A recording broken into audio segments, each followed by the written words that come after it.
well taken.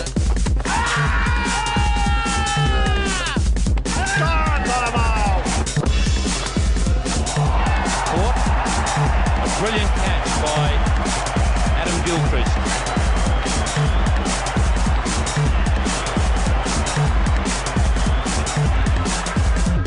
The skill of the wicketkeeper is such that a team will often select its keeper on their ability with the gloves alone. If they can bat too, well, that's a real bonus. During my time in the game, I stood alongside one of the finest the game has ever seen.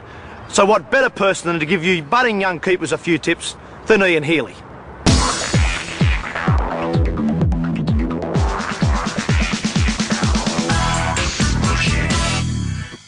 Traditionally, Australian wicketkeepers have made the task of wicketkeeping look very easy by the amount of movement they make and the flow and the rhythm that they gain in keeping.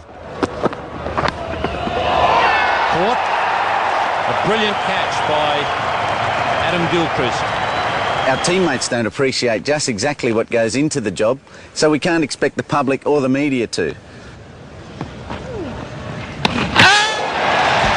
The first feature of wicketkeeping is the crouch, and we crouch basically so that we get a good perspective of the ball as it bounces so that we can move in line with it.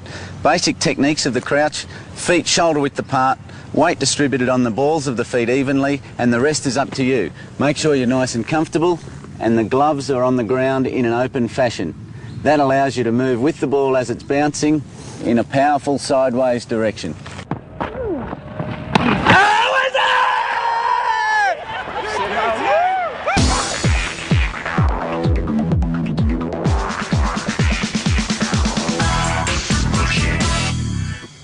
You could be one of the best movers in the game, you could be one of the best divers, but if you can't catch the ball properly and you're not taking the good catches and the easy catches, you're still going to struggle as a wicketkeeper. Let me take you through the basics of glove work, and the first of those is that your fingers never point towards the ball.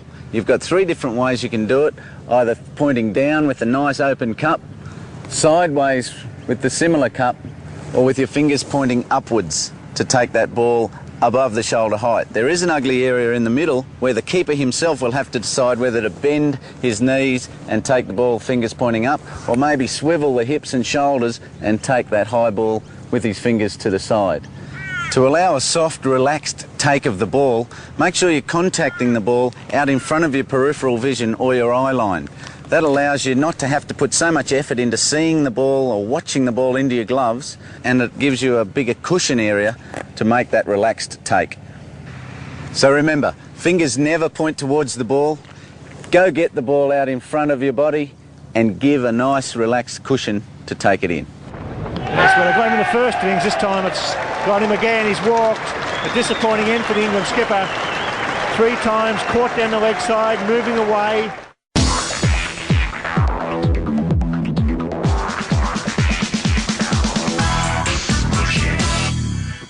A feature of Australian wicketkeeping is the footwork.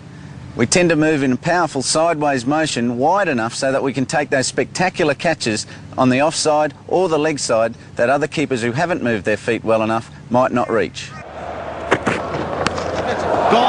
Great catch. Adam Gilchrist way to his left. Gillespie's pitched the ball up. When talking about footwork to the fast bowlers, we try to take the ball on the inside of our bodies. That means if the ball has come outside the off stump through to me, I move in a sideways fashion so that I'm taking it on my inside hip. This already means my body has moved a metre or so extra than I really have had to, which means I've covered an extra metre for the wide diving catch if necessary. Down the leg side, it's the same thing. A sideways movement to get outside the ball and take it on my inside hip, which now becomes my right hip if it's a right-handed batsman. You've moved far enough to be outside the line of the ball, but the way you move your feet is important also. The sideways movement for the fast bowlers is done in a semi-crouch position so that we've got good strength in our quadriceps and we can get a powerful movement either side. If I'm moving to the right, I'll take a little step with my right foot and then skip towards it that way so that I take it on the inside of my body. Same to my left, a little step with the left foot first and then a strong, powerful push-off step with the right.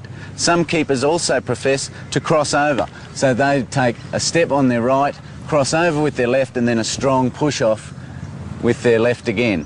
You choose what method is most comfortable and effective for you, but if you're covering that distance in a powerful way, sideways, so that your body is outside the line of the ball, I'm happy. Oh, that's got him, yes, he's got him, beautifully taken. Moen Khan takes that right-handed. What a lovely catch that was.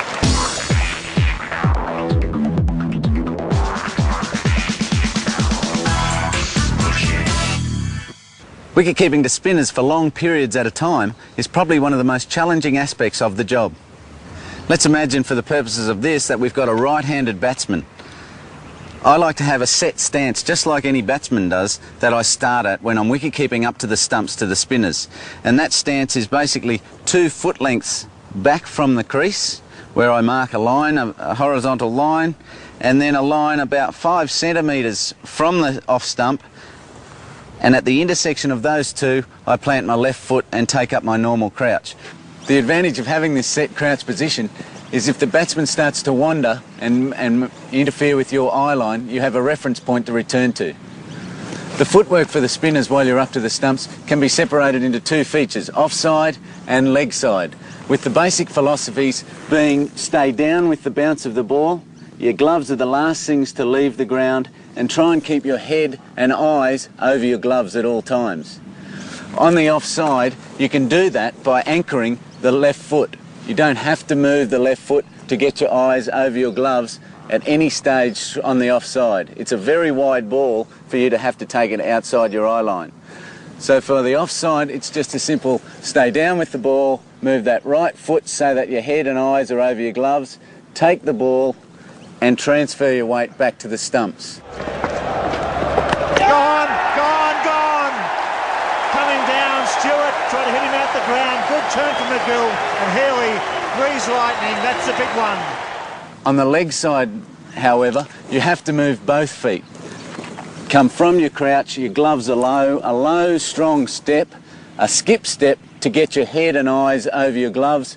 Take the ball in 2 hands, and it's probably the quickest to transfer back to the stumps with 1 hand. Movement both offside and leg side is along a straight line. That line I drew 2 foot lengths back from the crease, and that's where I like to be so that I can reach the stumps for stumpings when I need them. Remember, when you're keeping to the spinners, stay low with the bounce of the ball, watch the ball into your gloves with your head and eyes over your gloves, transfer your weight back to the stumps. Oh, and he may have dragged out there. It was a very quick piece of work by Moen.